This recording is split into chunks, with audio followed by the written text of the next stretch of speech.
Randy adalah bukan pendaki berpengalaman, tapi ajakan teman-temannya untuk naik ke Gunung Arjaya membuatnya tak bisa menolak. Mereka berlima, Randy, Edo, Bima, dan Cihan. Pendakian dimulai dengan semangat. Hutan lebat, udara dingin, dan suara alam membuat semuanya terasa damai, seperti malam pertama.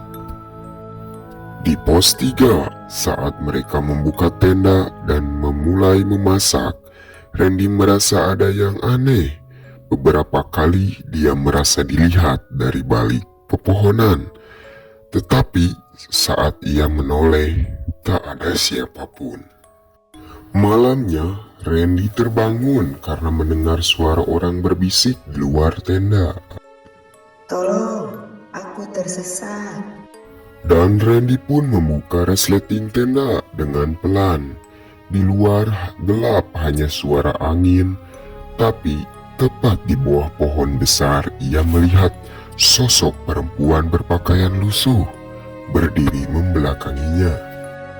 Mbak, kamu siapa? Kok di sini sendirian? Perempuan itu tidak menjawab.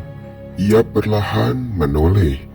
Wajahnya yang pucat, matanya hitam, mulutnya menganga lebar, penuh tanah.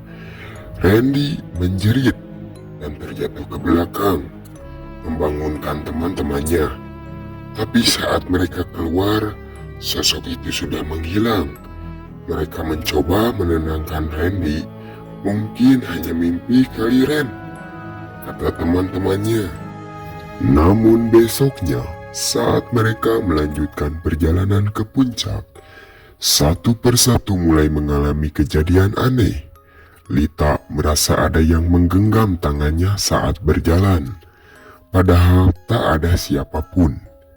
Edo melihat bayangan hitam mengikuti mereka dari kejauhan, dan yang paling menyeramkan, Jihan menghilang.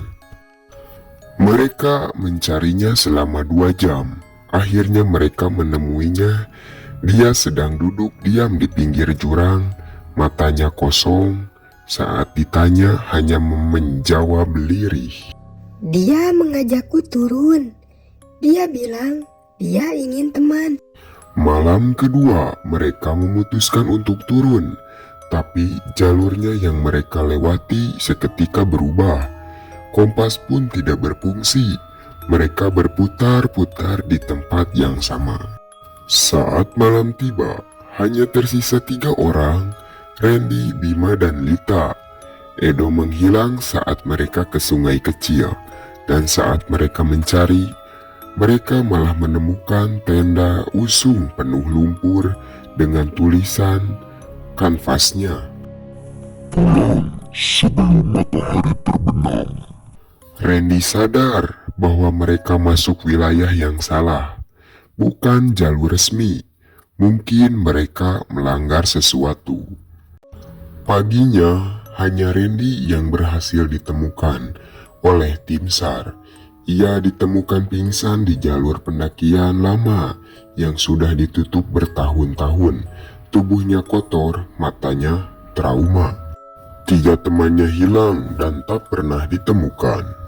Saat ditanya oleh tim SAR, Randy hanya berkata sesuatu hal. Kami bukan berlima. Sejak awal ada yang ikut dari base camp. Dia mendaki bersama kami, tapi dia bukan manusia. Terima kasih sudah menonton. Kalau kamu suka cerita horor seperti ini, jangan lupa like, komen, dan subscribe. Hati-hati malam ini. Mungkin kamu tidak sendirian.